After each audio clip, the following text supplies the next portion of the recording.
তিন নম্বর প্রশ্ন করার পরে মেয়েটা ফোঁপায় ফোঁপায় কাঁদতেছে। ওমর ফারুক বলে, মা দুইটা কঠিন প্রশ্ন করলো, তুমি তার উত্তর দেওয়ার পারলা, আর এই সহজ প্রশ্ন করলো, উত্তর না দিয়ে কেন কাঁদতেছ? মেয়েটা বলতেছে, আমিরুল মুমিনিন, আমি যদি হোসেনকে বলি বিবাহের পর আপনার সঙ্গে থাকবো, এই সামান্য কথায় উত্তর দেওয়া যাবে না। ওমর ফারুক বলে, মা তাহলে কি বলবার চাও? মেয়েটা বলে, হোসেন, আইয়ুব নবী নামে একজন নবী ছিলেন, যেই নবী এক সময় বাদশা ছিলেন, যেই নবীর অনেকগুলো বিবি ছিল, পাইক পেয়াদা ছিল, চাকর বকর নৌকর ছিল।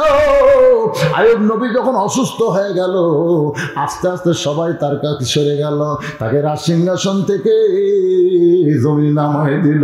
শরীরে ঘা হওয়া, পোকা হওয়া, দুর্গন্ধ হওয়ার কারণে আইয়ুব নবীকে জঙ্গলে রেখে গেল। আইয়ুব নবীর কাছে আর কেউ আসে না। সবাই যখন আইয়ুব নবীকে ছেড়ে গেছে, এমন সময় একটা বিবি আইয়ুব নবীকে ছাড়ে না। সেই বিবির নাম হইল রহিমা। হোসেন, বিবাহের পরে আমি রহিমার মতো আপনার সঙ্গে থাকতে চাই। এটা আল্লাহর রাস্তা। আসেন।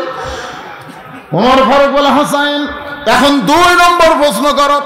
এবার হোসেন মেয়েটাকে লক্ষ্য করে বলে, মেয়ে, আমার 2 নম্বর প্রশ্ন হলো, 6 বছর বয়সে তুমি ঈমানটা কেমনে পাইলা? এই শুনতেছেন? মারাত্মক প্রশ্ন এটা। এটা ইন্না লিল্লাহির পরিপূর্ণ বিষয় আপনারা বুঝতে পারবেন। ইজা আসাবাতুহুম মুসিবাতুন ক্বালু ইন্না লিল্লাহি ওয়া ইন্না ইলাইহি রাজিউন। 6 বছর বয়সে তুমি ঈমান কেমনে পাইলা? যেই দেশে তুমি জন্ম নিয়েছো, ওই দেশটা হলো খ্রিস্টান দেশ। তোমার বাবা খ্রিস্টান, তোমার দাদা খ্রিস্টান। এই 6 বছর বয়সে তুমি ঈমানটা কেমনে পাইলা? সঙ্গে সঙ্গে ওমর ফারুক চমকে উঠছে। ওমর ফারুক চমকে ওঠার কারণ হলো, 2 পাহাড়ের মাঝখানে ওমর ফারুক কিন্তু মেয়েটাকে প্রশ্ন করতে পারতো যে তুমি ঈমান কেমনে পাইলা। যেই প্রশ্ন হযরত ওমর করে নাই, সেই প্রশ্ন করলো হোসাইন। সুবহানাল্লাহ বলে। মেয়েটা বলতে, হোসাইন 6 বছর বয়সে ঈমান কেমনে পাইলাম? আমার বাংলাদেশের মুসলমান, বাপ মুসলমান, দাদা মুসলমান, আমরা এমনি পাইছি ঈমান। জোরে কোন ঠিক কিনা? তুমি কেমনে পাইলা? মেয়েটা বললে, হোসাইন, এই দুনিয়ায় সাধারণ কোনো ঘরের মেয়ে আমি না। সাধারণ ঘরে আমার জন্ম হয় নাই। আমার দাদা হলো রোম সম্রাট কাইসার।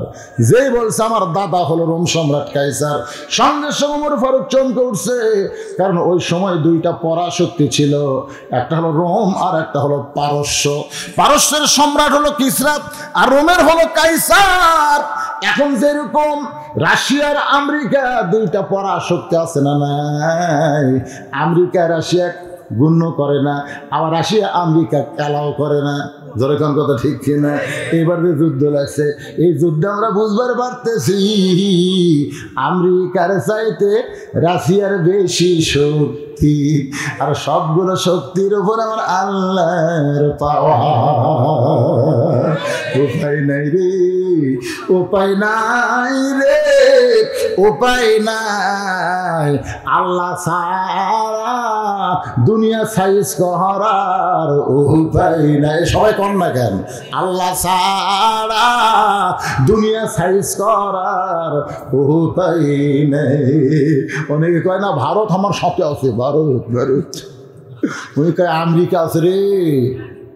এই একটা বারো কয় না যে আল্লাহ আমার সাথে আছে, কথা কয় না।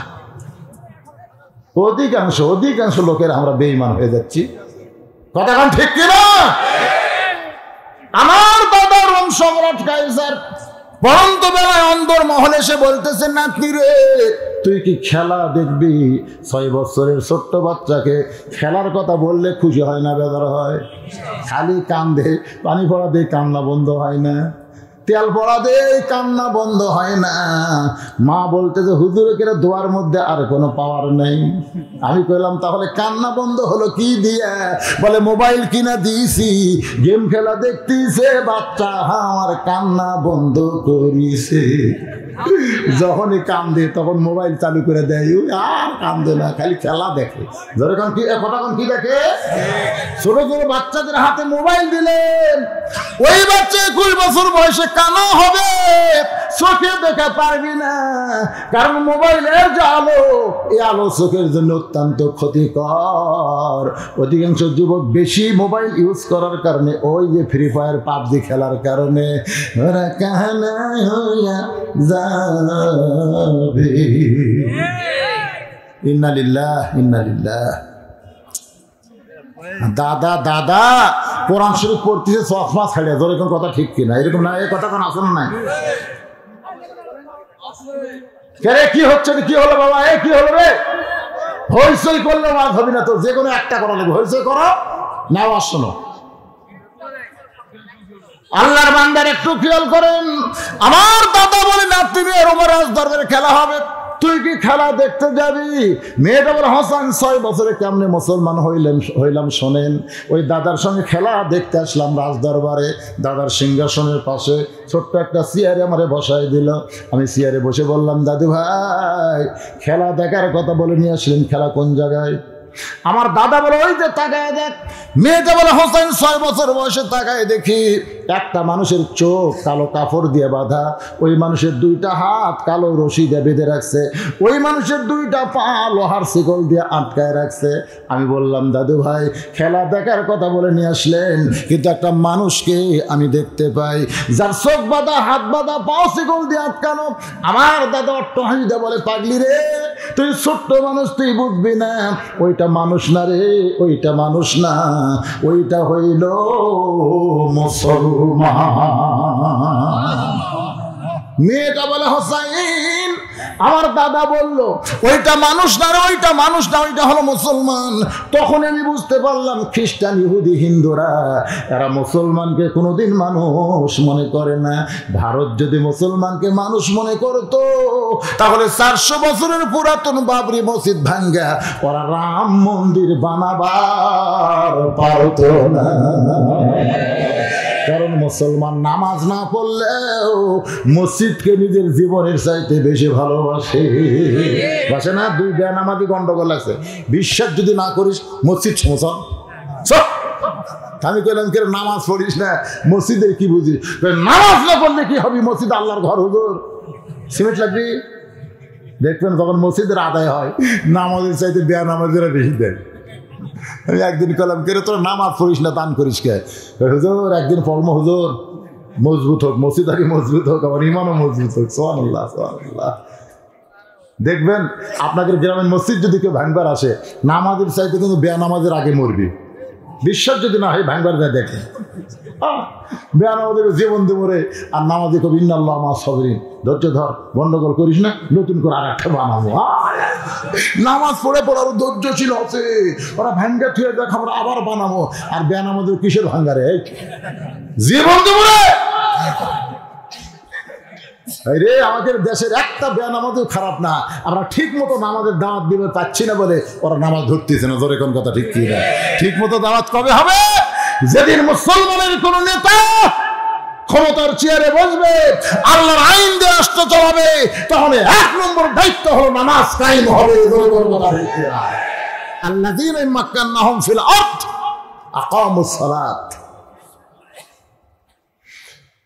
মেয়েটা বলে, হোসাইন আমার দাদা বলতেছে এটা মানুষ না, ওইটা হলো মুসলমান। আমি তখন বললাম, দাদা ওই মুসলমানকে নিয়ে আপনি কি খেলবেন? আমার দাদা বলে, ওই যে তাকায় দেখ। মেয়েটা বলে, হোসেন তাকায় দেখি একটা আগুনের চুলা দাউ দাউ করে জ্বলতেছে, ওই শিলার উপরে বিশাল একটা দেখছি কয়েক মণ তেল, নিচের আগুনের তাপে তেলগুলো টকবক টকবক করতেছে। আমার দাদা বলে, নাতনি রে আজকের খেলা হলো ওই মুসলমানকে হাত পাও বাঁধে উত্তপ্ত তেলের মধ্যে ফেলে দেব, মুসলমান মরে যাবে। আজকের খেলার নাম হলো মুসলমান মারার খেলা। এই খেলার নাম কি? যারা বলেন কি মুসলমান মারার খেলা, বিশ্বকাপ যেই খেলা হলো, এই খেলার নাম হলো মুসলমান বাঁচা থাকলো কিন্তু ঈমান মরে গেল। এই খেলার নাম হলো মুসলমান মারার খেলা। আমি তখন জোরহাত করে বললাম, দাদা ছোট্ট মানুষ তো, 6 বছর বয়স, জোরে বলেন কয় বছর?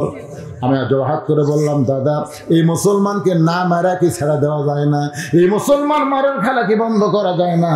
আমার দাদা বলতেছে 100 বার বন্ধ করা যায়, খালি মুসলমান একবার বলবে আল্লাহ রাসূল মানি না।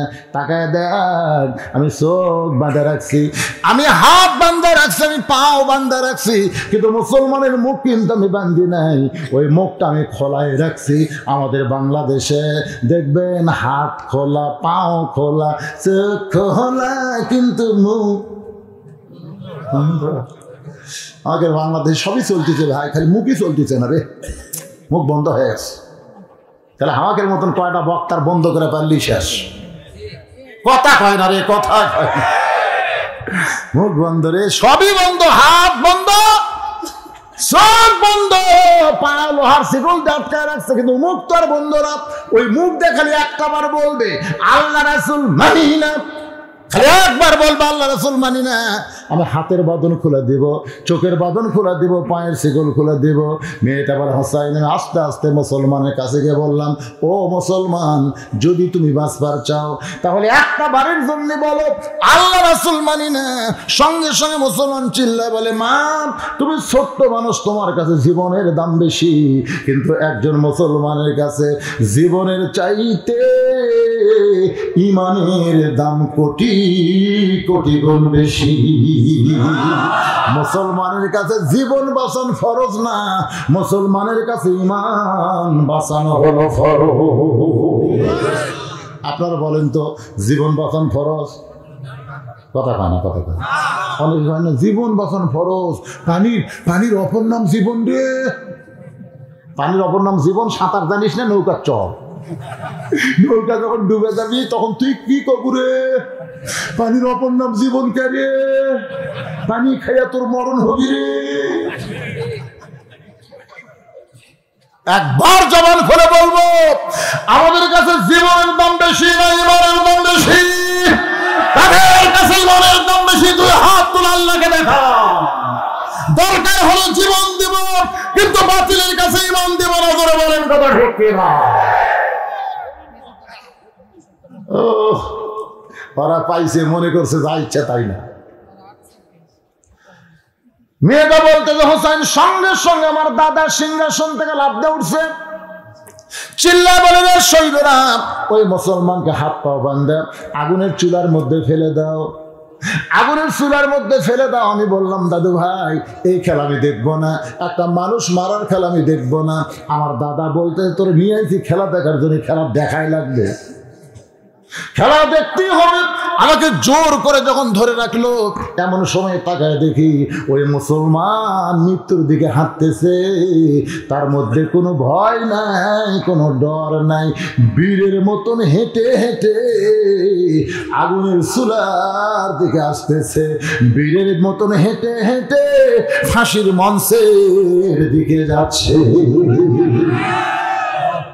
কারণ মুসলমান জানে, মুসলমান জানে, ওয়ালা তাকুলু লিমান ইউকতালু ফি সাবিলিল্লাহি আমওয়াতুন বাল আহইয়া ওয়ালাকিন লা তাশউরুন।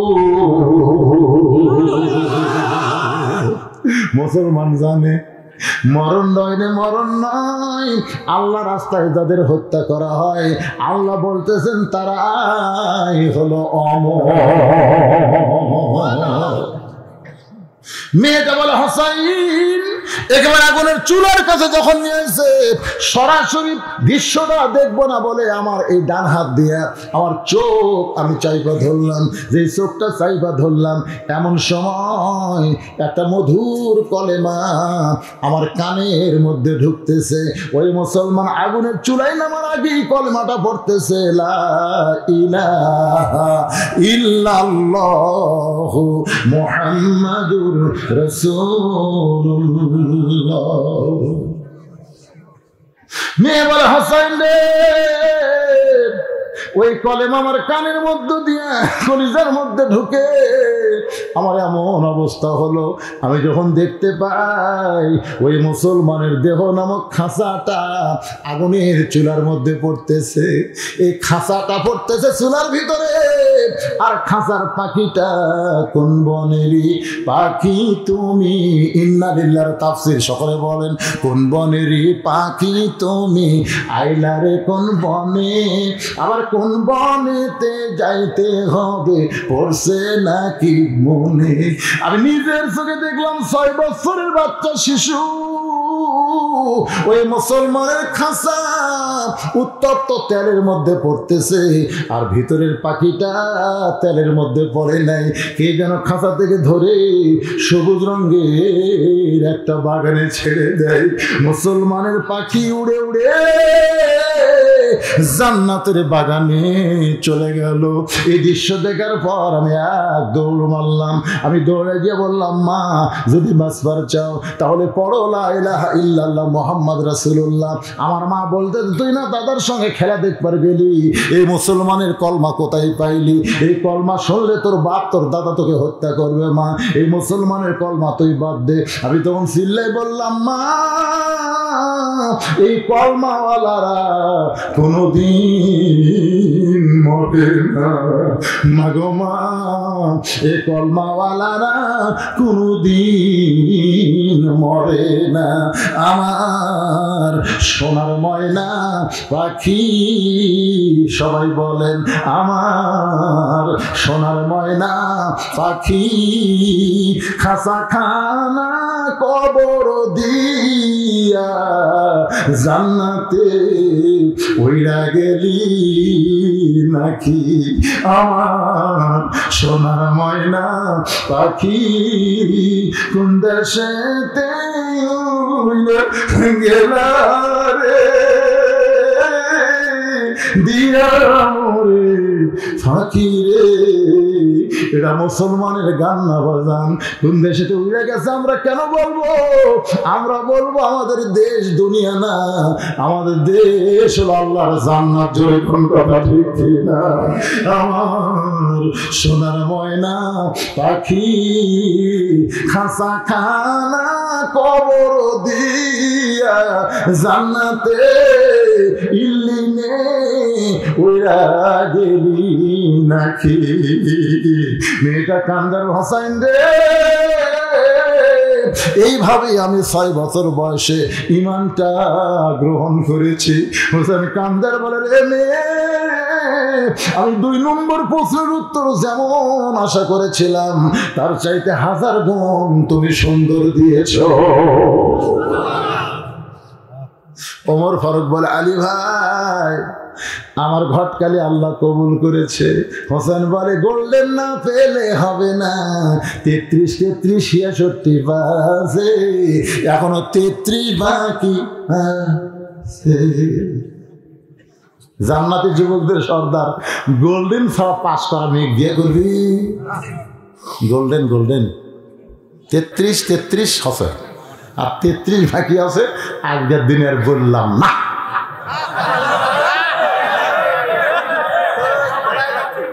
বলাই লাগবি না, আমি তো বলবই না, না বলবই তো রে ভাই। আমরাও যেন গোল্ডেন প্লাস মধ্যে মুসলমান হই, ধরে কোনো কথা ঠিক ছিল। খবরের নামাজ ইনশাল্লাহ করে, ইনশাল্লাহ মানে কি? ইনশাল্লাহ মানে ফাঁক দিলেন, আল্লাহ যদি চায়, আল্লাহ চাইলে আমি পড়ব। এইটা হিচ্ছ করে ঘুম দেবা। শোনেন, আজকে অজু করে ঘুমাবে, যতই ঠান্ডা হোক আজকে অজু করবেন, অজু করে বিছনাত যাবেন। আল্লাহুম্মা বিইসমিকা আমুতু বলার পরে যে কোনো একটা দরুদ শরীফ পড়তে পড়তে আপনি ঘুমিয়ে যাবেন। প্রতি রাত্রে 6 ঘন্টা ঘুম পড়ে আপনার শরীর যে পাতলা হলো, আজকে 2 ঘন্টা ঘুম পাড়বেন, এর চাইতে শরীর বেশি পাতলা হবে। আমার এক ভাই আছে, ঘুমতে উঠে মা কয়, মা আমার আজ ঘুম হয়নি। মা কয় সকাল 7টার সময়, সন্ধ্যা তুই 7টার সময় ঘুমাইলো, ফজরের সময় উঠতে পারলু না, তোর ঘুম হয়নি কেন? এই সবন দেখছি, ও সবন দেখছি, কখনো দৌড়াদৌড়ি করি, কখন কুত্তে ধাওড়ায়, কখনো মানুষ ধাওড়ায়, এটা করতে করতে আমার রাত গেছে। আমার এই শালা ঘুম পাড়ছে আর খারাপ স্বপ্ন দেখছে, তোর কথা ঠিক না। আর আমরা 2 ঘন্টার মধ্যে মত আর ঘুম পারবো, কোনো স্বপ্ন নাই, লাখ ডাকবো, তোর কোন কথা ঠিক না। কি 3 নম্বর কল লাগবে? মাশাআল্লাহ, কে বাবা তারা খাড়া হয়ে আছেন, বলা লাগবে? লিল্লাহি ওমর ফারুক, তাহলে এখন 3 নম্বর প্রশ্ন করো, ইন্না লিল্লাহি ওয়া ইন্না ইলাইহি রাজিউন। ওমর ফারুক বলে, হোসাইন এখন 3 নম্বর প্রশ্ন করো। হোসেন বলে, আমার 3 নম্বর প্রশ্ন হলো বিবাহের পরে, খুব খেয়াল করবো যুবকেরা, ইন্না লিল্লাহ, সবচাইতে বড় বিপদ হলো বিয়ার আগে প্রেম করা। তুমি আমার জীবন, তোমার জন্য আমি দরকার হলে পাহাড় ডেঙ্গামো, তুমি যদি চাও সাগরের পানি ছিঁড়ে ফেলে দেবো। সারা কত বড় মিথ্যা কথা কয় জানেন? তোমাকে 1 ঘন্টা দেখিনি, মনে হয় 1 যুগ দেখিনি গো। হাই রে প্রেমের গল্প ভাই, মেয়ে মানুষ বিশ্বাস করে ওই ছেলে বিয়ে করে, বিয়ের বাসর রাত্রি ওই লোক গো, একদিন না দেখলে তুমি সারা জীবন দেখনি, যুগ দেখনি, ঘুম পাড়ো রে, তোর খালি কথা দিয়ে মারছি রে, আমার শরীরও পাওয়ার নাই, কারণ তোর মতন আরো 8টা পালিছি রে। রে মর বাসরাতে ঘুম পাড়া, ইন্না লিল্লাহ রে, বাসরাতে ঘুম পাড়া, ইন্না লিল্লাহ। একটা ছেলেও বিজ্ঞাপন পড়ে না, তাহলে হারবালের পোস্টাল পড়ে, হারবালের পোস্টাল। কোনটা খেলে কি হবে? চিকন মোটা হবে, ছোট বড় হবে, দেখাতে না ফেলা হবে। শোনেন, সবচাইতে বড় কঠিন প্রশ্ন ইন্না লিল্লাহ, খুব খেয়াল করবেন। হোসেন বলতেছে, আমার 3 নম্বর প্রশ্ন হলো বিবাহের পরে। বিবাহের আগে কোনো কিছু জায়েজ নাই। বাল্য বিয়া বাংলাদেশের সরকার বন্ধ করে দিছে, কিন্তু বাল্য প্রেম বন্ধ করবার পারেনি। ধরে কোন ঠিক এই বাল্য প্রেম, 8-এর ছাত্র আর ক্লাস 5-এর ছাত্রী বার হইয়া গেছে। বাপ মাও খুঁজতে দেখে ছুটি রে, আমার মেয়ে কেমন 5 পড়ায়, যেটা নিয়ে গেছে এইটা তুলছে। হায় হায়, এই বয়সে এরা ওই যে অনলাইনে লেখাপড়ার নামে করোনার সময় প্রেম করছে। অনলাইনে মোবাইল কিনে দিতে, বাপ তোর আমার অনলাইনে করবি, পড়ছিস, ওই ফেসবুক খুলেছে, মেসেঞ্জারে কাম সারতেছে। হায় হায়, রাত 2টার সময় আমাকে, হুজুর আপনি এখনো চেতন আছেন, আপনি না আলেম মানুষ। আমি পেলাম পাগলা, ও আর শেষ করছে 1:30টায়, এখন গাড়ি তুলে ফেসবুক চালু করছি, তোর খবর কি? ঘুম ধরে না হুজুর, ঘুম ধরে না কে? পেন্সিল খা, পেন্সিল খা, ঘুম ধরে না, ঘুম ধরে না কেন? বিয়ে আগে কোনো কিছু চলবে না। জান্নাতি যুবকদের এক সর্দার মেয়েকে বলতেছে, বিবাহের পরে যা কিছু হবে বিয়ের, যা কিছু হবে বিবাহের পরে আমার সঙ্গেই তোমার থাকতে হবে। 3 নম্বর প্রশ্ন করার পরে মেয়েটা ফোঁপায় ফোঁপায় কাঁদতেছে। ওমর ফারুক বলে, মা 2টা কঠিন প্রশ্ন করলো, তুমি তার উত্তর দেওয়ার পারলা, আর এই সহজ প্রশ্ন করলো, উত্তর না দিয়ে কেন কাঁদতেছো? মেয়েটা বলতেছে, আমিরুল মুমিনিন, আমি যদি হোসেনকে বলি বিবাহের পর আপনার সঙ্গে থাকবো, এই সামান্য কথাই উত্তর দেওয়া যাবে না। ওমর ফারুক বলে, মা তাহলে কি বলবার চাও? মেয়েটা বলে, হোসেন, আইয়ুব নবী নামে একজন নবী ছিল, ছিলেন, যেই নবী এক সময় বাদশা ছিলেন, যেই নবীর অনেকগুলো বিবি ছিল, পাইক পেয়াদা ছিল, চাকর বকর নৌকর ছিল। আইয়ুব নবী যখন অসুস্থ হয়ে গেল, আস্তে আস্তে সবাই তার কাছে সরে গেল, তাকে রাজসিংহাসন থেকে জমি নামায় দিল। শরীরে ঘা হওয়া, পোকা হওয়া, দুর্গন্ধ হওয়ার কারণে আইয়ুব নবীকে জঙ্গলে রেখে গেল। আইয়ুব নবীর কাছে আর কেউ আসে না। সবাই যখন আইয়ুব নবীকে ছেড়ে গেছে, এমন সময় একটা বিবি আইয়ুব নবীকে ছাড়ে না। সেই বিবির নাম হইল রহিমা। হোসাইন, বিবাহের পরে আমি রহিমার মতো আপনার সঙ্গে থাকতে চাই। হোসেন আসমানের দিকে তাকায় বলে, আল্লাহ,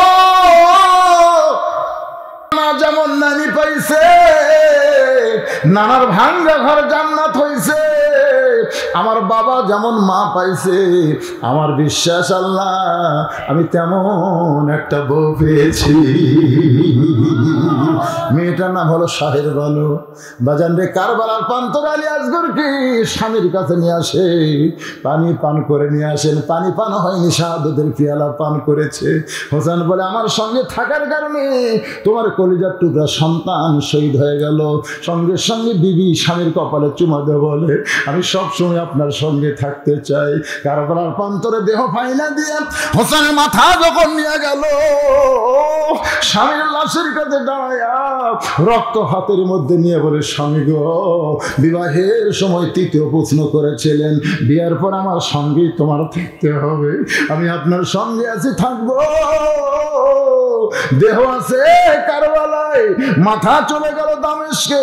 আমি জানি গো স্বামী, আপনি জান্নাতের যুবকদের সর্দার হবেন, আপনি হুর গিলমান পাবেন। ওই সময় আমি অধমকে ভুলবেন না। আমি দুনিয়াতে আপনার সঙ্গে ছিলাম, জান্নাতেও আপনার সঙ্গে থাকতে চাই। ইযা আসাবাতুহুম মুসিবাতুন ক্বালু ইন্না লিল্লাহি ওয়া ইন্না ইলাইহি রাজিউন। যেই মানুষটা পৃথিবীর সবচাইতে খারাপ ছিলেন, ইতিহাস বলে,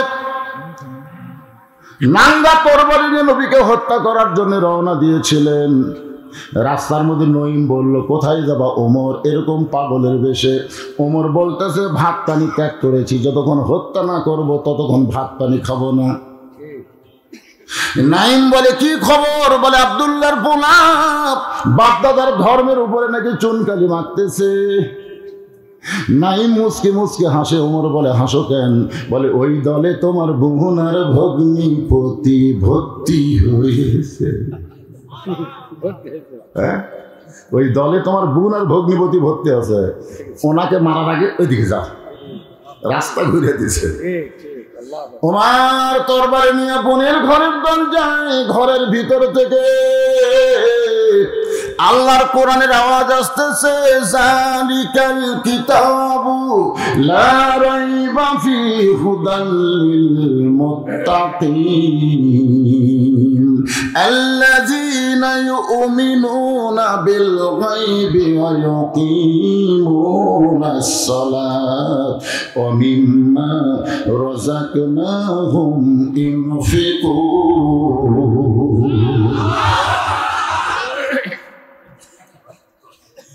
কিছুক্ষণ মারার পরে বলতেছে, কি পড়লি রে? হ্যাঁ, যেটা শুনে আমি থমকে গেলাম। বোন বলতেছে, আরো মারেন, আরো মারেন, কিন্তু ওইটা আপনাকে দিবার পারবো না। ওমর ফারুক বললেন, কেন? লা ইয়ামুসুহু ইল্লাল মুতাহহারুন। ওটা এমন একটা কিতাব, এমন একটা পড়া, যেটা ধরবার গেলে নিজের শরীর পবিত্র হওয়া লাগে। যেই কোরআন ধরতে গেলে শরীর পবিত্র করা লাগে, সেই কোরআন বাংলাদেশে আছে, কিন্তু কোরআন মোতাবেক মানুষ চলতে চায় না। এটাই হলো সবচাইতে বড় বিপদ। জোরে বলেন তো ঠিক না? ওমর ফারুক এক সময় অর্ধ পৃথিবীর খলিফা হলেন। রাসূল বলেছেন, ফজরের নামাজের পরে কেউ যদি সূরা মুলুক তেলাওয়াত করে, সে যখন মারা যাবে তার কবরের উপরে সূরা মুলুক একটা চাদর হবে। ওই গায়ে কাপড় নাই, কাপড়ের উপরে সূরা মুলুক একটা চাদর হবে, কবরের বাপেরও কোনো ক্ষমতা নাই তার দেহ স্পর্শ করা পারে। সুবহানাল্লাহ বলেন না কেন? ফজিলত বাড়ে। সূরা মুলুক বুঝেন আপনারা? জি, 29 পারা প্রথম সূরা। মুলুক মানে কি? এইটাই তো কবার গেলে এখন অনেকে হুজুর আবার কোন দিকে যাচ্ছে না। আমার সঙ্গে বর্তমান ক্ষমতাসীন এক নেতা হজ করছে, হজ করতে গিয়ে তালবিয়া পড়তেছে। আপনারা যারা হাজি সাহেব তারা তো জানেন, আমার ভাইও আছে। লব্বাইক আল্লাহুম্মা লব্বাইক লব্বাইক লা শারিকা লাকা লব্বাইক ইন্নাল হামদা ওয়ান নি'মাতা লাকা ওয়াল মুলক লা শারিকা লাক। আমি খপ করে হাত ধরে বললাম, ভাই এই শেষে যেটা করলে তার বাংলা কি? কয় হুজুর আমরা তো আপনাকে শুনে শুনে মুখস্থ করছি, এত বাংলা জানি না। আমি বাংলাটা জানেন না। এই শেষের অর্থ হলো রাজনীতির ভিতরে, রাজত্বের ভিতরে একমাত্র আল্লাহ ছাড়া অন্য কাউকে স্বীকার করি না। রাজত্ব কার? রাজনীতি কার?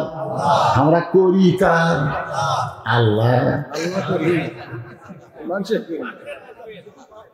আল্লাহর কোরআনের ওয়াজ শুনবেন আর মানুষের তৈরি করা রাজনীতি করবেন, এটাই হলো মুসলমানের জীবনের সবচাইতে বড় বিপদ। জোরে কোন কথা ঠিক কি না?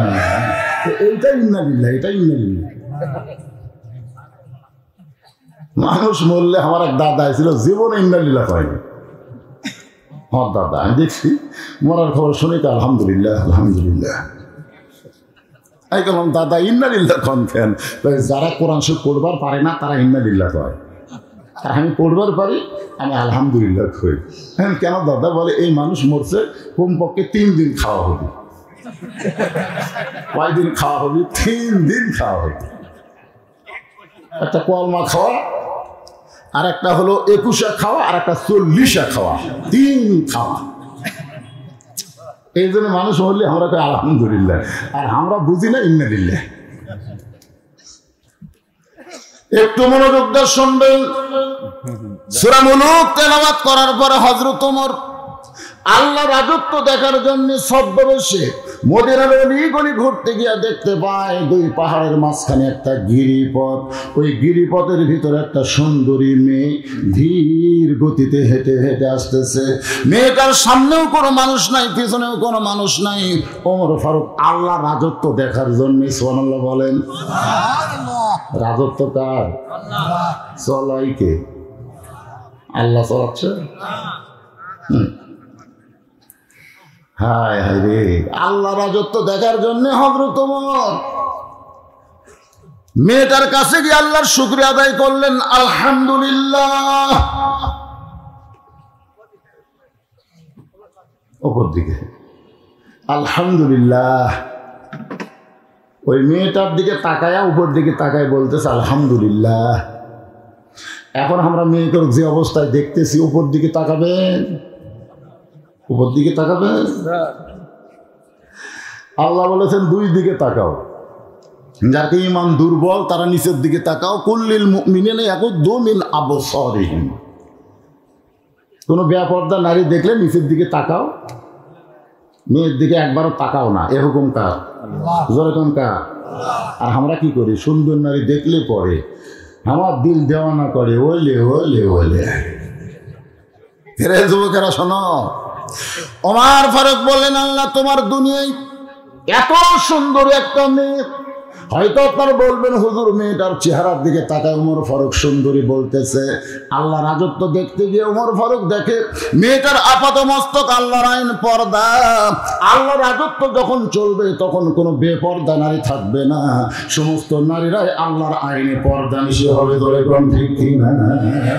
মেয়েটা যদি দেখতে কালো হয়, মেয়েটা যদি দেখতে খাটো হয়, এরপর আল্লাহর আইন পর্দা যদি মেনে চলে, আল্লাহ রাজত্বে ইসলাম তাদেরকেই কেবলমাত্র সুন্দরী মেয়ে বলে।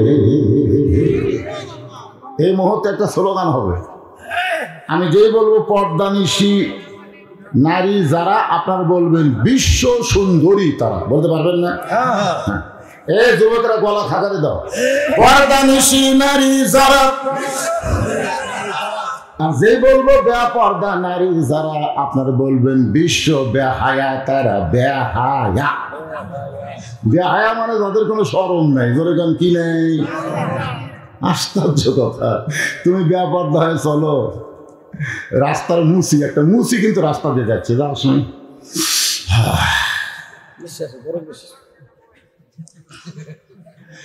কে রে মুসি, একটা ন্যাংলা ফকির যাচ্ছে, ওই বেপর্দার দিকে তাকে, একটা অটো খেললে যাচ্ছে, ওই দেখে ই, আর যারা দেখছে ই আট করছে, রাত্রে স্বপ্নে থাকে কম্বলের মধ্যে ওই বেপর্দা নারী গেছে, একই রাতে 10 জনের শরীর নাপাক করে দিছে এক বেপর্দা। কথা কান লাগেন, কথা কান লাগেন। বিয়ার আগে তারা গোসল করতেছে, বিয়ার আগে গোসল করে। আমার এক চাষি সময় কয়, তোর ভাই পরি ধরছে, তুই এত জায়গা তো ওয়াজ করিস, তোর কাছে কোনো ইয়া নাই, তাবিজ কবচ নাই। আমি আমার ভাইকে বললাম, কে রে বিয়ে করিস নি, গোসল করবি যেদিন বাহিরে যাবি, গোসল করে বেড়া চলে যাবি, বাপ মা মনে করবে যে ছেলে গোসল করে মোর জায়গা গেল, তুই গোসল করে ঘরের মধ্যে ঘুম পারিস করে। আমার দিকে তাকায় বলে, ভাই ভালো করে ওয়াজ করেন, ভালো করে ওয়াজ করেন। আমি বললাম, আমার ওয়াজের কি দোষ? বলে, ভাই আমি তো দরজা জানলাই বন্ধ করে ঘুম পারি, কিন্তু দিনের বেলা যে কয়টা বেপর্দা মেঘ দেখি, তারই মধ্যে কেউ যদি স্বপ্নে আমার ল্যাপের মধ্যে আসে, তা আমি কর্ম কি? আমার এই ভাই 2 হাত তুলে বলতেছে, আল্লাহর শপথ করে বলতেছি, আজ পর্যন্ত পর্দানিশী কোনো নারীর সাথে আমার স্বপ্ন দোষ হয়নি। তাহলে যারা বেপর্দা বউ নিয়ে ঘুরতেছেন, আপনি কি মনে করতেছেন আপনার একলাই স্বামী? ইন্না লিল্লাহি। একটু মনোযোগ দিয়ে শুনবেন, আমি যেই বলবো বেপর্দা নারী যারা, আপনার বলবেন বিশ্ব বেহায়া তারা, বলতে পারবেন না। বেপর্দা নারী যারা, ওমর ফারুক মেয়েটার নিকটে গিয়ে বললেন, মা এই নির্জন পথে তুমি একা একা চলতেছো, তোমার সামনে কোনো মানুষ নাই, পিছনেও কোনো মানুষ নাই, তোমার অন্তরে কি কোনো ভয় ডর লাগতেছে না? মেয়েটা বলে, পথিক তুমি হযরত ওমরকে চেনো? মেয়েটা হযরত ওমরকেই বলতেছে, পথিক তুমি কি হযরত ওমরকে চেনো? যদি হযরত ওমরকে চিনতা তাহলে এরকম বেসাইদা কথা বলতা না। ওমর ফারুক বলে, মা আমি কি বেসাইদা কথা বললাম? মেয়েটা বলে, পথিক রে, যেদিন থেকে আল্লাহর কোরআন দেয়া রাষ্ট্র চলে, যেদিন দুনিয়াতে আল্লাহ রাজত্ব চালু শুরু হয়ে গেছে, সেদিন থেকে পৃথিবীর এক প্রান্ত থেকে এক প্রান্তে একটা মেয়ে মানুষ যাবে, ওই মেয়েটার কলিজায় আত্তাকুল্লাহ হাক্কা তুকাতিহি, একমাত্র আল্লাহর ভয় ছাড়া আর অন্য কারো ভয় থাকবে না। তুমি ওমর চেনো? ওমর যেদিন থেকে আল্লাহ রাজত্ব চালু করছে, নিজের রাজত্ব না, রাজত্ব চলতেছে কার? ওমর কিন্তু রাজা না, বাদশা না, ওমর হলো খলিফা, প্রতিনিধি। জয় বলেন কথা ঠিক কিনা? আর এখনকার চেয়ার গরম করে হামাক নামায় কে? মসজিদের মেম্বরে অর্ধ পৃথিবীর খলিফা খুতবা দিচ্ছে, পাঞ্জাবি বড়, জুব্বা বড়। একজন মুসল্লি বলতেছে, আমিরুল মুমিনিন আপনার খুতবা শুনবো না। ওমর ফারুক বলেন, আমার অপরাধ কি? বলে, আমাকে খাটো পাঞ্জাবি দিয়ে আপনি লম্বা জুব্বা পরে খুতবা দেবেন?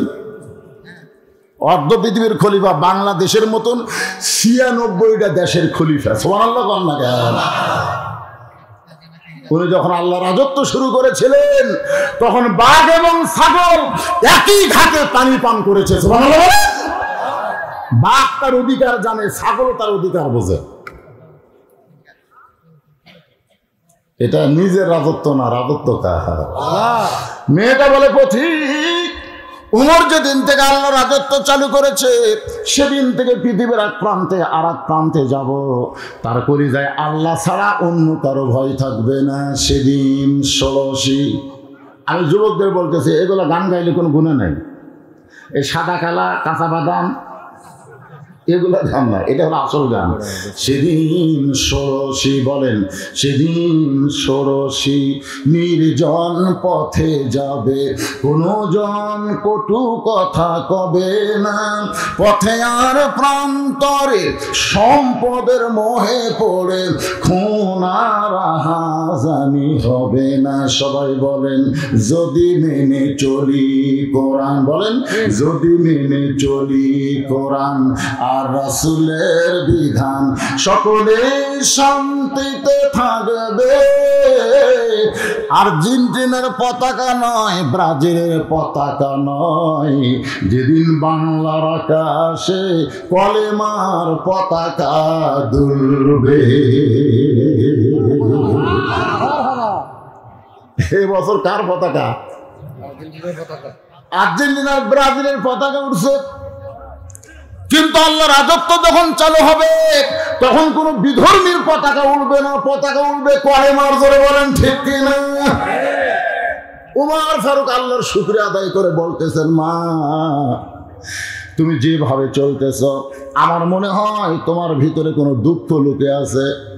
ধীর গতিতে হাঁটতেছ, আমার মনে হয় তোমার ভিতরে কোনো দুঃখ আছে। মেয়েটা বলতে, পথিক আসলে আমি একজন দুঃখী নারী। আজকে 6 দিন হলে হযরত উমরকে আমি খুঁজে বেড়াই। মেয়েটা কি বলতেছে? আসলে আমি একজন দুঃখী নারী, আজকে 6 দিন হলে হযরত উমরকে খুঁজে বেড়াই। উমর ফারুক বললেন, মা তুমি কি উমরকে চিনো? উমর হলো অর্ধ পৃথিবীর খলিফা। উমরকে যদি খুঁজতে চাও তাহলে বঙ্গভবনে যাও, সংসদ ভবনে যাও, গণভবনে যাও, রাষ্ট্রীয় ভবনে যাও। 2 পাহাড়ের মাঝখানে তুমি উমরকে খুঁজতেছো।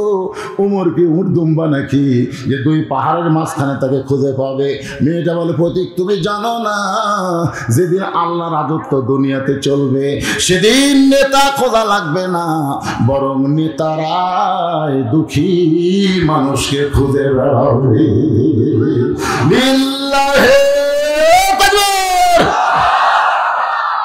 যেদিন থেকে আল্লাহ রাজত্ব চালু হবে সেদিন থেকে নেতা খোঁজা লাগবে না। ধরে কোন কি খোঁজা লাগবে না?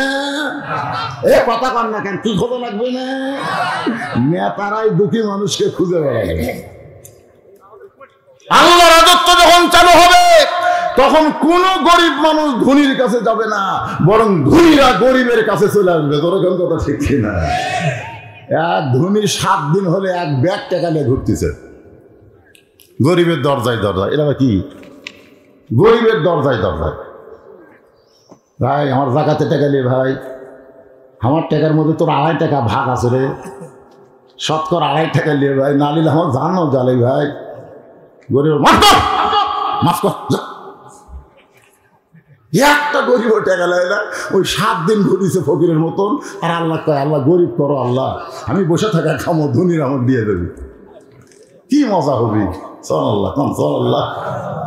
7 দিন ঘুরে তখন কোনো গরিব পাইনি। মরুভূমির মধ্যে গেছে খুঁজবার, দেখি তো গরিব আছে কিনা। মরুভূমির গাছের তলায় দেখে একজন বস্তা মাথার দিয়ে ঘুম পাড়তেছে। গেলে ভাবছে যাক রে গরিব পাওয়া গেছে। আসসালামু আলাইকুম। ওই লাভটা কয় আলহামদুলিল্লাহ। ব্যাগ এলাকায় তোরে সালাম দিলাম, তুই ওয়ালাইকুম না বলে আলহামদুলিল্লাহ কেন? বলে পাগল, আমি ঘুরতেছি 15 দিন হলে 1 বস্তা টাকা দিয়ে। তো দেখে আমার গরিব মনে হচ্ছে, এদের আল্লাহ শুকরিয়া আদায় করছি। আমি ঘুরি 7 দিন, তুই ঘুরিস 15 দিন, তার গরিব গেল কোথায়? সুদ ভিত্তিক অর্থনীতিকে কবর দিয়ে যাকাত ভিত্তিক অর্থনীতি যখন বাংলাদেশে চলবে, 23 সাল দুর্ভিক্ষর বছর হবে না, 23 সাল হবে পরিবর্তনের বছর। ধরে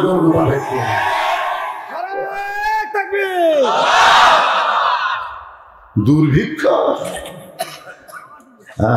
সব টাকা লুট হলে তো দুর্ভিক্ষ হবি। লুট করা একদিক দিয়ে ভালো, গরিব দেশ না, টাকা জমা করিস।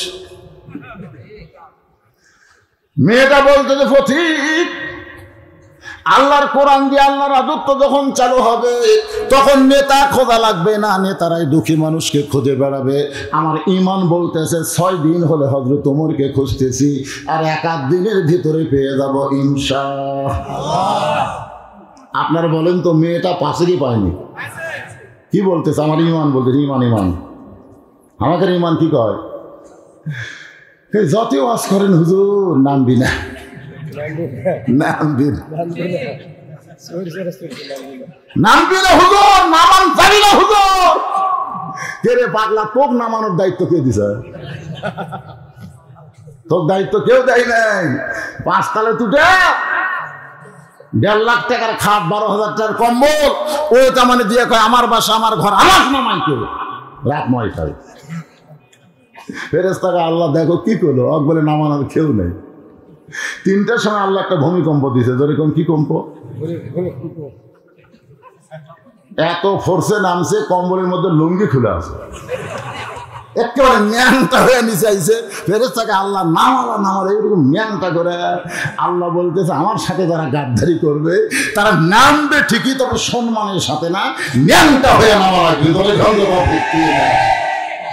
তুইজ্জু মান তাশা পড়েন, তুইজ্জু মান তাশা ওয়া তুযিল্লু মান তাশা বিয়াদিকাল খায়র ইন্নাকা আলা কুল্লি শাইইন কাদির।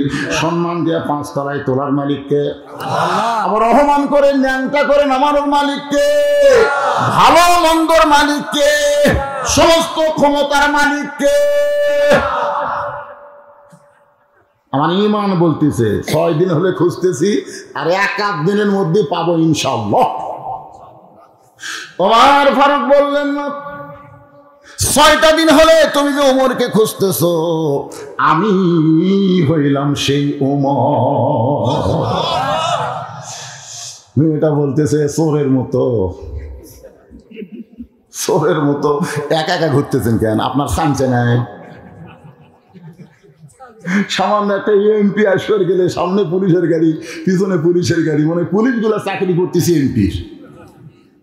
যখন কোনো নেতা আসে, হাই রে নেতার বডিগার্ড ভাই। আমি ছোটবেলায় দাদার সাথে ঘুরতেছি, হঠাৎ দেখি একটা মানুষকে 10-12 জন পুলিশ ঘিরে ধরে, তখন পুলিশের পোশাক খাঁকিয়ে ছিল। আমি দাদাকে বললাম, দাদা ওই মাঝখানে একটা মানুষ, আর চারদিকে পুলিশ কেন? আমার দাদা বলতেছে ওটা কাদের ডাকাত ভাই, অনেকদিন হলে পুলিশ ধরবার চাই পারতেছে না, আজকে ধরে চারিদিকে ঘিরে আছে, যেন পড়া ভালো না পারে। এখন চোখ বন্ধ করে দেখি নেতাকে আশেপাশে যখন পুলিশ ঘরে, মনে হয় এটাও কাদের ডাকাত।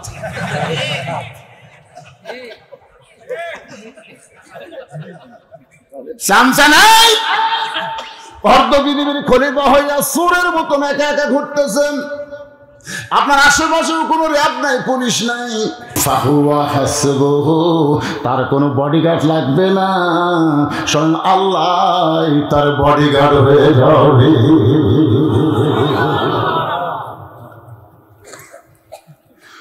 ওমর ফারুক বললেন, মা 6 দিন হলে তুমি আমাকে খুঁজতেছ, কি দুঃখ তোমার মনে, কি জন্য 6টা দিন হলে খুঁজতেছ?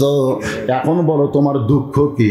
মেয়েটা বলে, আমিরুল মুমিনিন, আমার জীবনের সবচাইতে বড় দুঃখ হলো আমি জয়পুরহাট জেলার 5 বিবিতে জন্ম নিয়েছি। আমাকে মুয়াজ্জিন বলে, হুজুর কেমন আছেন? তা আমি বললাম আলহামদুলিল্লাহ। তোমার খবর কি? মুয়াজ্জিন কয় নাউজুবিল্লাহ, এই আপনাদের 5 বিবি। তা আমি বললাম, মুয়াজ্জিন সাহেব নাউজুবিল্লাহ কেন? বলে হুজুর আজান হচ্ছে, আকামত হচ্ছে, কিন্তু ইমাম নেই। আমি বললাম আজান আকামত ইমাম নাই কেন? বলে ইমামকে কয়েকজনে পুলিশ খুঁজতেছে, ইমামদের কোন জায়গা ঢুকেছে হুজুর, আমরা ইমামকে পাচ্ছি না। আমি বললাম, ও তোমাকে কাছে হিলি, ইমাম কি ফেন্সিলের ব্যবসা করে? ইমাম কি সুদের ব্যবসা করে? ইমাম কি হিরোইন বেছে? মুয়াজ্জিন কয়, হুজুর মুখ সামলা কথা বলবেন, মুখ সামলা কথা বলবেন হুজুর, আমাদের 5 পাড়ার মধ্যে ইমামের চাইতে ভালো মানুষ নাই। আমি বললাম, ভাইরে তাহলে পুলিশ কোথায় গেল? তখন মুয়াজ্জিন বলতে, হুজুর পুলিশ যে কি জন্য খোঁজে আমিও তো জানি না। আমি বললাম, তদন্ত করো, পুলিশ খোঁজার কারণ কি? তো কিছুদিন পরে মুয়াজ্জিন আমাকে বলতে, হুজুর ইমামের মারাত্মক দোষ আছে। আমি বললাম, কি দোষ ভাই? বলে ইমাম শুধু মসজিদ আল্লাহর ঘর এটা বিশ্বাস করে না, ইমাম বিশ্বাস করে গোটা বাংলাদেশি আল্লাহ।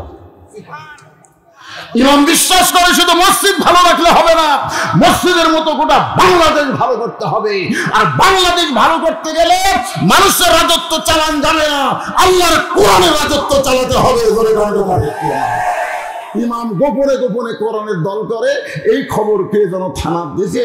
এটাই হলো ইমামের মারাত্মক দোষ। এই দোষে পুলিশ ইমামকে খুঁজতেছে। আমাদের মতন আলেমদেরকে তালিকা করছে রে, আমার আছে 18 নম্বরে, 116 জনের মধ্যে আমি হলাম 18। চোর ডাকাতের তালিকা বাংলাদেশে হবি না রে।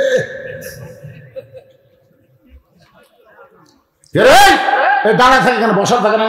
বসেন বসেন বসেন বসেন বসেন। পৃথিবীর মধ্যে সবচাইতে ঘনবসতি দেশ বাংলাদেশ, সবচাইতে ঘনবসতি। মানচিত্র খুঁজে দেখেন, অল্প জায়গার মধ্যে এত মানুষ পৃথিবীর কোথাও বসবাস করে না। এরপরও 12 লক্ষ রোহিঙ্গা মুসলমানকে জায়গা দিয়েছে বাংলাদেশ। তার মানে কি বুঝলেন? যতই ঘনবসতি হই, জায়গা দেওয়ার অভ্যাস আমাদের আছে। রোহিঙ্গা মুসলমানকে জায়গা দিতে পারলে ওরা কি রোহিঙ্গা? তোর জায়গা দিতে আপনার অসুবিধা কি? এটা কি ভাষা দিয়ে রাতের ওয়াজ চলবি? তোর কথা ঠিক কিনা? চাপে বসেন, চাপে বসেন, চলবি না? চাপে বসেন, চাপে বসেন, হ্যাঁ জমে জমে বসেন। ওরা আমাদের ভাই, ওদেরকে বসতে দেওয়ার জন্য একটু কষ্ট করে হলেও জমে বসতে চাই। জিকির করেন আর সামনে আসেন, লা ইলাহা ইল্লাল্লাহ। ওটি জড়ো হলো কেন? বসেন বসেন বসেন, সবাই বসেন। লা ইলাহা ইল্লাল্লাহ, লা ইলাহা ইল্লাল্লাহ, লা ইলাহা ইল্লাল্লাহ, লা ইলাহা ইল্লাল্লাহ, লা ইলাহা ইল্লাল্লাহ। মেয়েটা বলতেছে, আমিরুল মুমিনিন, আমার জীবনের সবচাইতে বড় দুঃখ হলো আমি 6 বছর বয়সে ঈমান গ্রহণ করেছি। কয় বছর? 6 বছর। এটাই হলো আমার জীবনের সবচাইতে বড় দুঃখ। আমি ঈমানের কলেমা পড়ি নাই, আমি ঈমান গ্রহণ করেছি। আমাদের বাংলাদেশে আমরা কলেমা পড়েছি, কলেমা পড়া মুসলমান। কি পড়া? কলমা পড়া। যুদ্ধের সময় হিন্দুরা কলমা পড়ছিল, হিন্দুরা কলমা পড়ছিল। আমার এলাকার এক মুরব্বী হিন্দু কয়, মুসলমানের কলমার দাম আছে রে। আমি ধর, আপনি হিন্দু হয়ে কলমার দাম কেমনে বোঝেন? তুই তখন ছোট আসলি ভাই, যুদ্ধের সময় কলমার দাম আছে রে।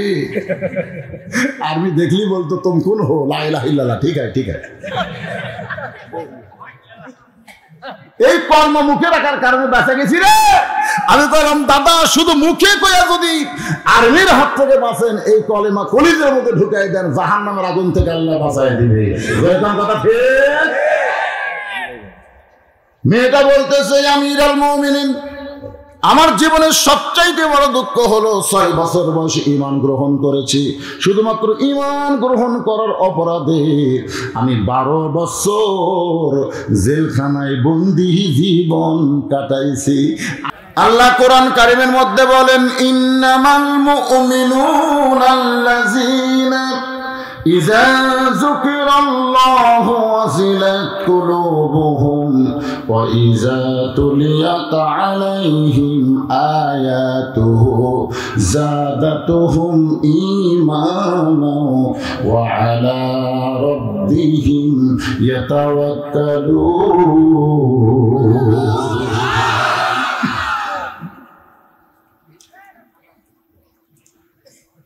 আল্লাহ বলতেছেন, ইজা মানে যখন, আসাবাতুহুম মুসিবা, তোমাদের উপরে বিপদ আপদ মুসিবত আসবে, কলু তখন তোমরা বলবে, কোন বনেরই পাখি তুমি। তখন তুমি কি বলবে? ইন্না লিল্লাহ তাফসীর হচ্ছে, কোন বনেরই পাখি তুমি, আইলারে কোন বনে, আবার কোন বনেতে যাইতে হবে, পড়ছে নাকি মনে। মনে পড়ে? সমানে 30 তারিখের কাম 29 তারিখে করলেন। 5টা বছর আবার সামনে আসতেছে, দুর্ভিক্ষের বছর।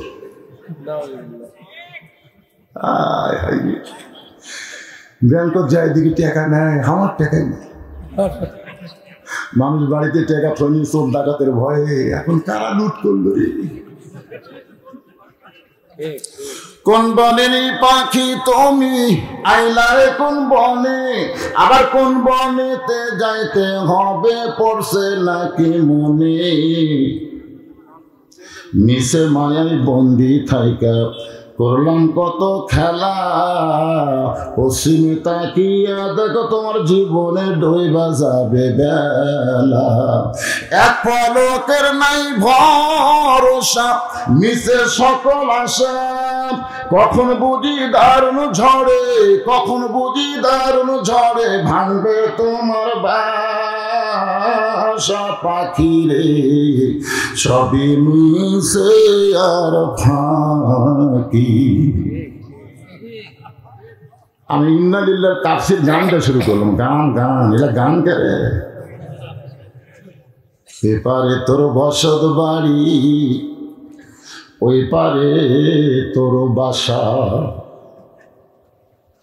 যখন দেখবেন জয়পুরহাট বাসা থেকে কেউ গ্রামের বাড়িতে বেড়াবার আসে, আছে কি হয় না, গ্রামের বাড়িতে এসে যদি গ্রামের লোক বলে ভাই আজকে রাত পাগলা, বাসার যাওয়ালের বাসা, এটা হলো বসত বাড়ি। পাগলা কিছুক্ষণ বসে থাকা যায়, এইটা থাকা যাবে না তো, বাসা। এই দুনিয়ার বাড়ি হলো আপনার বসত বাড়ি, জান্নাত হলো আপনার বাসা। এই জন্য আব্দুল আলিম বলতেছেন এই পারে তোর বসত বাড়ি, ওই পারে তোর বাসা। ভব দরিয়ায় পাড়ি দিতে, ভব দরিয়ায় পাড়ি দিতে কেমনে করলি আশা। এ পারে তোর বসত বাড়ি, ওই পারে তোর বাসা। চলতে পথে 2 দিন থামিলাম, যাবার কালে একজন আরো দেখা না পাইলাম। প্রেসিডেন্ট জিল্লুর রহমান যখন কবর হচ্ছে, প্রেসিডেন্ট জিল্লুর রহমানের নাম শোনেননি? বুদ্ধিজীবীর গোরস্থানে যখন কবর দেওয়া হবে, তার আগে একজন বলতেছে 5 স্তরের নিরাপত্তা আছে, 5 স্তর। Army, RAB, BJP, police, answer বাহিনী, তোমরা কি প্রস্তুত? সঙ্গে সঙ্গে আমি নিজের চোখে দেখছি, ঠাস ঠাস করে গোটাটায় গুলি করলো। তখন মুনকির নাকির বলতেছে আল্লাহ যে হারে নিরাপত্তা দেওয়া শুরু হলো, আমরা কি ফেরত যাবো? যদি ফুলগুলো হয় অভিমানে ঝরে যাই, আমি মালা গেঁথে বলো কারে পরাবো, সে যে কেন এলো না, কিছু ভালো লাগে না, কবরে আসুক।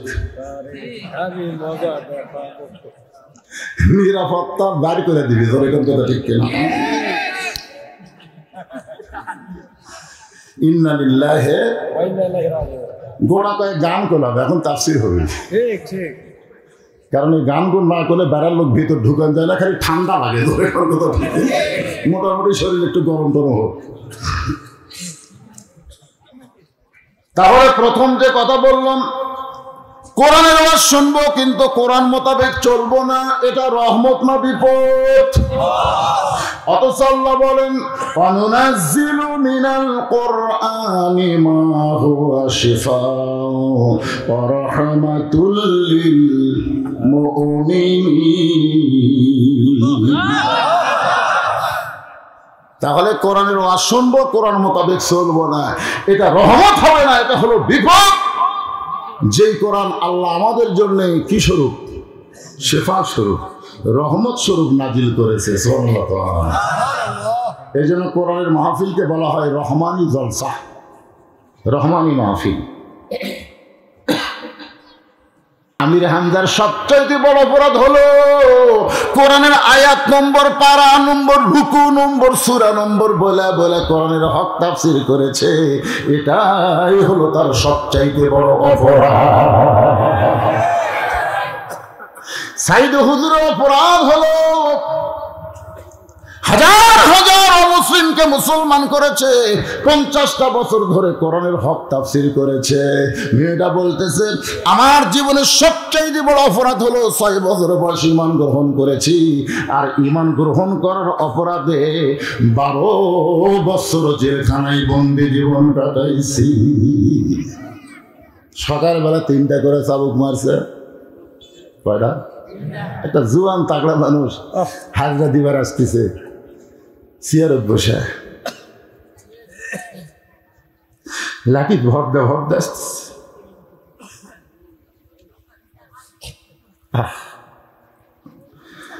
সবচেয়ে বড় ইন্নালিল্লাহ হলো আজকে ব্যবসাদের জামিন হয়, নবীর ওয়ারিসদের জামিন হয়।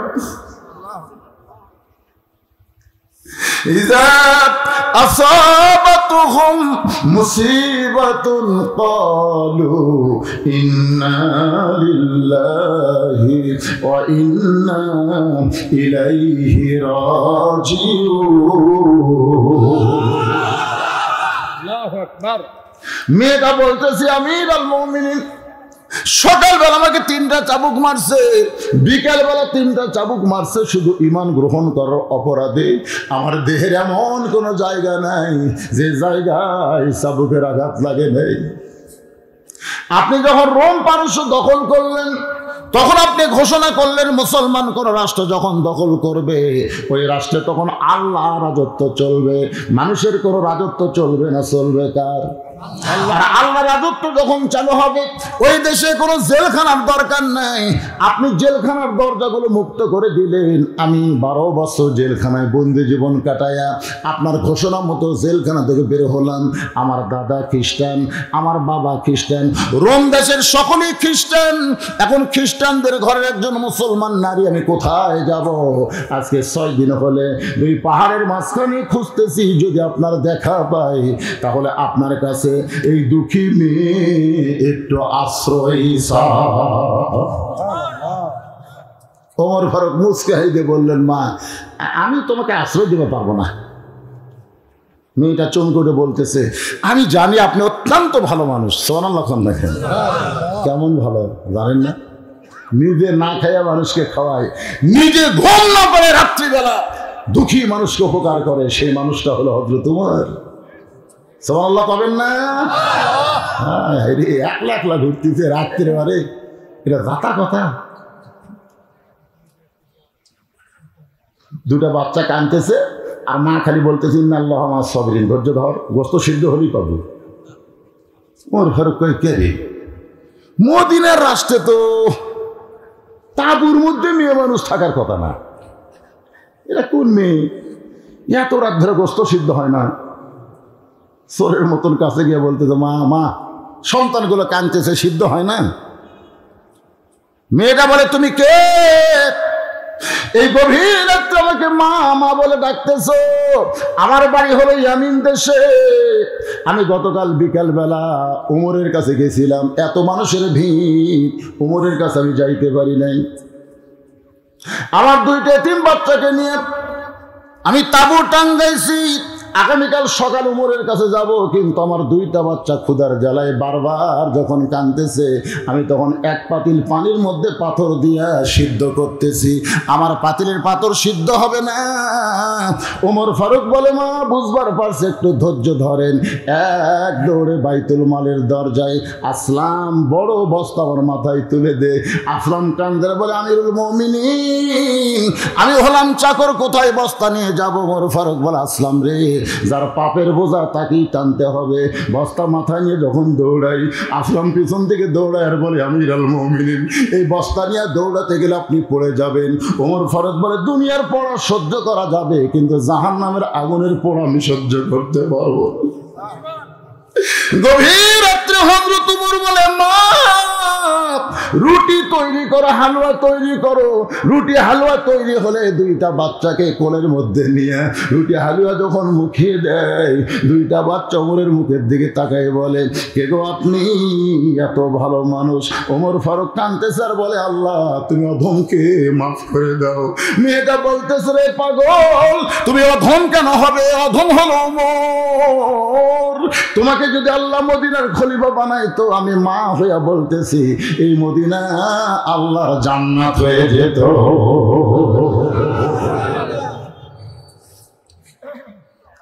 সেই উমর বলতেছে আমি তোমাকে আশ্রয় দিবার পারবো না। মেয়েটা বলতেছে আমিরাল মুমিনিন আপনার মতন ভালো মানুষ আমাকে আশ্রয় কেন দিবেন না? ওমর ফারুক বলে মা ইসলাম কোনোদিন কাউকে আশ্রয় দেয় না, ইসলাম মানুষকে অধিকার দেয়। ইসলাম কোনোদিন মানুষকে আশ্রয় দেয় না, আশ্রয় দেওয়ার মালিক হচ্ছে আল্লাহ। বলে কোন কথা ঠিক কিনা? আর ইসলাম মানুষকে কি দেয়? আজকে অধিকার আছে? গেম না খেলে দেখা যাবে কি? পুরুষ মানুষ আংটি পরা কি? আল্লাহকে গালি দিলে তওবা করলে আল্লাহ কি মাফ করবেন? তওবা করলে আল্লাহ সব মাফ করবে। খালি সুদ এই সুদ যারা দেয় তারপর আল্লাহ তওবা করলে মাফ করবে, কিন্তু যারা খায় এরকে মাফ নেই। এরা তওবা করলে আল্লাহ মাফ করবে না যতক্ষণ সুদের টাকা তার খাতে লিখে তা ফেরত না দিয়ে। আমার কথা কি বুঝলেন? এছাড়া যত পাপ আছে তওবা করলে আল্লাহ মাফ করবে। আর একটা আছে পুরুষ মানুষ আংটি পরা কি? পুরুষ মানুষ আংটি পরবেন, পাথরের আংটি পরবেন, কিন্তু সোনার আংটি পুরুষের জন্য চলবে না। আর গেম না খেলে যেটা খেলা হারাম দেখাও হারাম, যেটা খেলা হারাম সেটা দেখাও হারাম। হ্যাঁ, বেতন কন্ট্রাক্ট করা ইমামের পিছনে নামাজ পড়া জায়েজ কিনা জানাবেন। যারা বেতন কন্ট্রাক্ট করে না তাদের পিছনেই নামাজ পড়া যাবে না। যারা বেতন কন্ট্রাক্ট করে না তারকে পাশে নামাজ পড়া মাকরুহ, আর যারা চুক্তি করে এদিকে পিছনে নামাজ পড়া জায়েজ। আমার কথা কি বুঝলেন? কন্ট্রাক্ট যাই করে না বুঝবেন ওই টানে আছে, জাতক নাই। ছবি ভিডিও জায়েজ কিনা? না জায়েজ হুজুর। ছবি ভিডিও করা জায়েজ আছে। বর্তমান প্রেক্ষাপটে আফগানিস্তানে কি হচ্ছে, কাশ্মীরে কি হচ্ছে, ওরা খালি সমানে মুসলমানের মারতেছে, ওরা ভিডিও করে গোটা বিশ্ব চালানতে দেখানো জায়েজ আছে। যেরকম কথা ঠিক কিনা? অশ্লীল ভিডিও সবসময় হারাম, অশ্লীল ভিডিও সবসময় কি হারাম। আজকে বিশ্বায়নের যুগে এই কথাটা আপনি কেমনি বলেন? জি, এখন দোয়া হচ্ছে। জি, আব্দুর রশিদ সাহেব মারা গেছে, আল্লাহ ওনাকে জান্নাতবাসী করুক সকলে বলে। সকলের জন্য ভাই সবাই বসেন, দোয়াটা করেন। দোয়া হচ্ছে মাথা না থাকলে কি হলো? হাত পা সবে ওখানে মাথা নাই, কবি কে রিয়াক চেনা যাচ্ছে না। তো দোয়া হচ্ছে মাথা, দোয়া মুখলিবা, দোয়া হচ্ছে মাথা। এতক্ষণ ওয়াজ শুনলেন, মাথা ছাড়া কেমন যাবেন? আল্লাহুম্মা আমিন, আল্লাহুম্মা আনতাস সালাম ওয়া মিনকাস সালাম তাবারাকতা ইয়া যাল জালালি ওয়াল ইকরাম। আয় আল্লাহ তাআলা, সেই মাগরিবের পর থেকে কঠিন শীত চলতেছে, কত শীত অপেক্ষা করে তোমার পাগল বান্দা বান্দিরা আরামের বাড়ি ধনকে বাদ দিয়া কোরআন হাদিসের মহব্বত করে যার মধ্যে নিয়ে এই জান্নাতের বাগানে বসে বসে কোরআন হাদিসের আলোচনা শোনার শেষে আমি গুনাহগারের সঙ্গে রহমতের দরজায় ফকির হয়ে দোকানে হাত তুলেছে। আল্লাহ মেহেরবানি করে আজকের মাহফিল আমাদের সকলের হেদায়েতের জন্য, নাজাতের জন্য, জান্নাতের জন্য কবুল করো। শুরু থেকে শেষ পর্যন্ত যত আলোচনা হয়েছে এর মধ্যে ত্রুটি ভুল হলে মাফ করে দিও, যাহা দিয়া মঞ্জুর করো। সোনার মদিনায় নবী পাকের রওজা মুবারকে আল্লাহ কবুল করে নাও। তামাম আম্বিয়া কেরাম, আসহাবে কেরাম, উম্মাহাতুল মুমিনিন, সুন্নাতুল বাকি, জান্নাতুল মাসহ পৃথিবীর যত গোরস্থানে যত মুর্দাশে আছে আল্লাহ সকল আরওয়াফের হাদিয়া কবুল করো। আল্লাহ ইউসুফ সহ যে সমস্ত যুবকেরা কষ্ট করে মেহনত করে আল্লাহ আজকের এই জান্নাতের বাগান লাগাই দিছে, আল্লাহ থিওর দুর্গাপুরে রহমত বরকতের দরজা খুলে দিয়ে এই ছেলেগুলোকে 5 ওয়াক্ত নামাজি কবুল করে না। অনেক যুবকেরা কিন্তু কোরআনের মাহফিল করে, নামাজ পড়ার সময় পায় না। এরকম 1 কোটি মাহফিল করে দিলে 1 ওয়াক্ত নামাজ বাদ দেয়, সব হবে? এই জন্য যুবকদের জন্য আমরা খাস করে দোয়া করি, আল্লাহ যারা কষ্ট করে মেহনত করে মানুষের কাছে ভিক্ষা করে করে এত টাকা খরচ করে জান্নাতের বাগান লাগাইছে, এই যুবকগুলোকে আল্লাহ 5 ওয়াক্ত নামাজি কবুল করুক। আল্লাহ আমার মায়েদের বিরুদ্ধে আমি কোনো ওয়াজ করিনি, মা আজ কোনো ওয়াজ আপনাদের বিরুদ্ধে করি, সব ওয়াজ আপনাদের পক্ষে করেছে।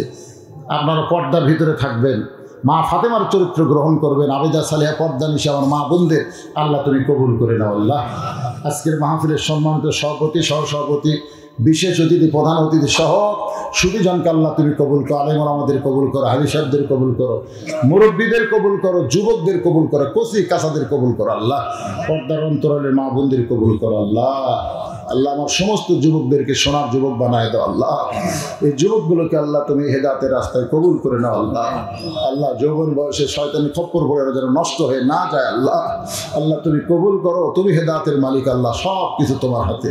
আমি যুবকদেরকে তোমার হাতে সুবর্দ করে দিলাম আল্লাহ। আল্লাহ কবুল করে নাও আয় আল্লাহ। তাআলা আমি সহ আমরা যারা অসুস্থ অবস্থায় আছি আল্লাহ সুস্থ করে দাও, পছন্দ করে দাও আল্লাহ। পরিশেষে দোয়া করি যারা যা কিছু মাহফিলের জন্য সহযোগিতা করেছে এই সহযোগিতাকে আল্লাহ তুমি জান্নাতের বিনিময়ে কবুল করে নাও আল্লাহ। আমার বাপজান আল্লাহ আমার পাশে বসে আছে আল্লাহ, অত্যন্ত মহব্বত করে আল্লাহ, মেহের আল্লাহ। আল্লাহ কোরআনের ময়দানে বক্তা হতে চাই, কোরআনের পাখি হিসেবে গোটা বিশ্বে তাকে কবুল করে নেয় হ্যাঁ আল্লাহ। সবাই আমার জন্য দোয়া করে, আমিও সবার জন্য দোয়া করি। যেদিন আমাদের মৃত্যু হবে দিনটা যেন জুমার দিন হয় আল্লাহ, মাসটা যেন রমজান মাস হয়, ইমানের সাথে ইজ্জতের সাথে, অথবা বাতিলের বিরুদ্ধে লড়াই করতে গিয়ে শাহাদাতের পেয়ালা পান করে এই দুনিয়া থেকে বিদায় নেওয়ার সময় জবানে জারি করে দিও লা ইলাহা ইল্লাল্লাহু মুহাম্মাদুর রাসূলুল্লাহ সাল্লাল্লাহু আলাইহি ওয়াসাল্লাম। আসসালামু আলাইকুম ওয়া রাহমাতুল্লাহি ওয়া বারাকাতুহু।